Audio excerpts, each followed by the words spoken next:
নমস্কার, আমি রিম্পা। আমার নতুন একটা ব্লগে তোমাদের সবাইকে ওয়েলকাম। সকালবেলা ঘুম থেকে উঠে একটু বসে আছি। উঠেছি আজকে অনেক সকালে, প্রায় 5টা।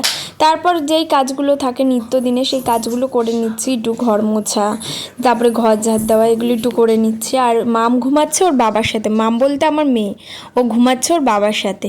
তারপর তো সকালে রোজকার নিত্যদিনের কত কাজ থাকে, সেগুলো তো আর মেয়েদের হিসাব করে হয় না, আর সেগুলো হিসাব করে বলাও যায় না, সেটা আমার না, প্রত্যেকেরই থাকে। আর এই কাজগুলো সকালে না করলে না আমি আর সারাদিনে সময় পাই না, কারণ মেয়ে তো এখন একটু দুষ্টু হয়েছে, আর ওর বাবা কাজে বেরিয়ে যাওয়ার পর না আর এগুলো করে ওঠাই হয় না।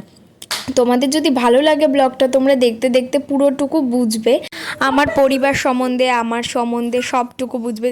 আর তোমরা তো কেউ কমেন্ট করে জানাওই না যে কেমন লাগছে ব্লগ, বা তোমরা কি দেখতে চাইছো।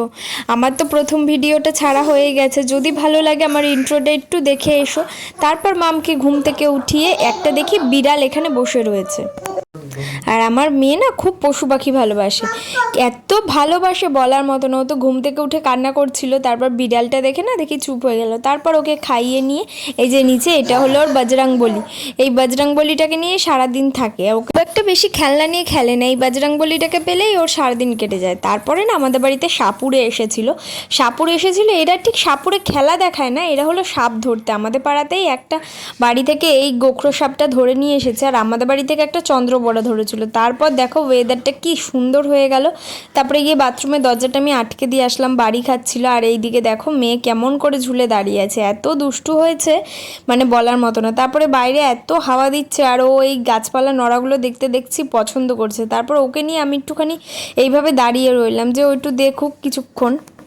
মা হলে না জীবনটাই পুরো অন্যরকম হয়ে যায়। এত ধৈর্য যে কোথা থেকে আসে সেটা আমি নিজেও এক এক সময় বুঝতে পারি না।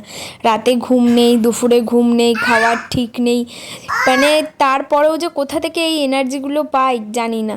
সেটা আমি একা না, প্রত্যেকটা মাই পায়। তারপর দেখো কেমন ঝমঝমিয়ে বৃষ্টি নেমেছে। আর আমাদের এইখানে না বৃষ্টি নামলে এই সামনের প্লটের এই জায়গাটায় না প্রচণ্ড জল জমে যায়। তো মাম তো জলগুলো দেখে খুব খুশি হয়েছে। আর রাত্রিবেলা ওর বাবা বাড়ি এসেছে, তারপর মাম তো খুব খুশি বাবাকে দেখে। এই যে দেখো, আর ওর জন্য তেল নিয়ে এসেছে, ওর গায়ে মাখার তেল আর মাথায় মাখার তেল, আর আমার খাওয়ানোও হয়ে গেছে। তো আজকের ভিডিওটা ছিল এত অবধি। যদি কিছু ভালো লেগে থাকে তাহলে একটা সাবস্ক্রাইব করে দিও, আর একটা লাইক করো। তোমাদের একটা লাইক আমাকে দ্বিতীয়বার ব্লগ বানানোর জন্য অনেক আগ্রহী করে। অতক্ষণ ভালো থেকো।